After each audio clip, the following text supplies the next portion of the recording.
നാരദൻ പറയാ വ്യാസനോട്, യോഷിന്മൂഢയായ ദാസിയായ ആ അമ്മയുടെ മകനായ ഞാൻ ആ 4 സജ്ജനങ്ങളെ ശുശ്രൂഷിക്കാനായിട്ട് യജമാനന്റെ ഗൃഹത്തിലേക്ക് ചെന്നു. അവിടെ ഉണ്ടായ അത്ഭുതം കേൾക്കണോ?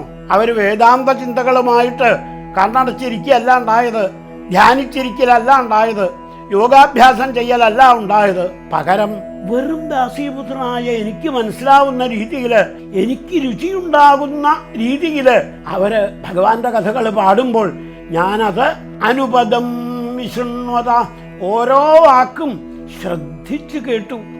ആ കേൾവിയാണ് എൻ്റെ ജീവിതത്തിന് വരുത്തിയ മാറ്റം. അത് മഹർഷിമാരും ശ്രദ്ധിച്ചു.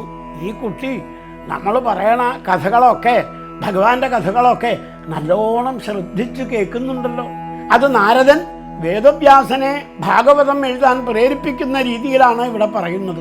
വ്യാസമഹർഷി ഭഗവാന്റെ കഥകള് അനുപദം വിശൃണ്വത, ഓരോ പദവും വിടാതെ കണ്ട് ശ്രദ്ധിച്ചു കേട്ടിരുന്ന എനിക്ക് താ ശ്രദ്ധയാമേ അനുപദം വിശൃണ്വത പ്രിയശ്രവസ്യംഗ മമാഭവദ്രുചി, എന്തെന്നില്ലാത്ത രുചി അനുഭവപ്പെട്ടു.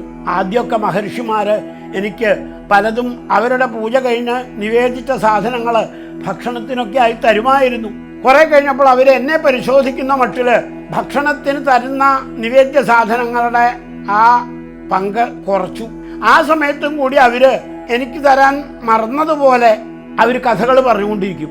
അപ്പൊ ഞാനും അതെ, എനിക്ക് തിന്നാൻ തന്ന സാധനങ്ങൾ തിന്നല് പോലും മറന്ന് അനുപദം വിശൃണ്വത കേട്ടുകൊണ്ടേയിരുന്നു.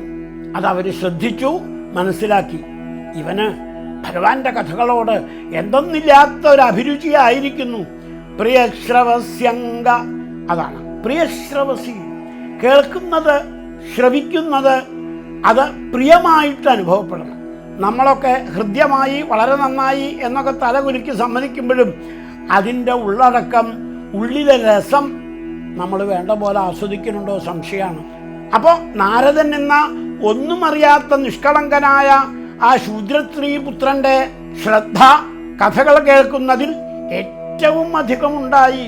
ഗുരുനാഥന്മാരായ 4 പേര് പറയുന്നതിനെ അങ്ങോട്ട് ചോദ്യം ചെയ്യാൻ വശല്ല, അറിവില്ല.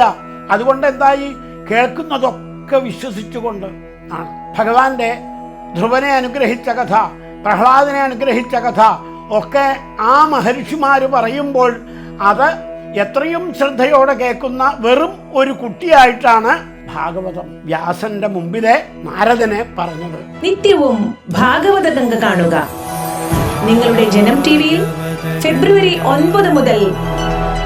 എല്ലാ ദിവസവും രാവിലെ 6:10 മുതൽ 6:30 വരെ. സാക്ഷാത്കാരം റാഫി ജെ ചാഴോ 9400124048. പ്രചരിപ്പിക്കുക, ധന്യരാവുക. ഹരേ കൃഷ്ണ.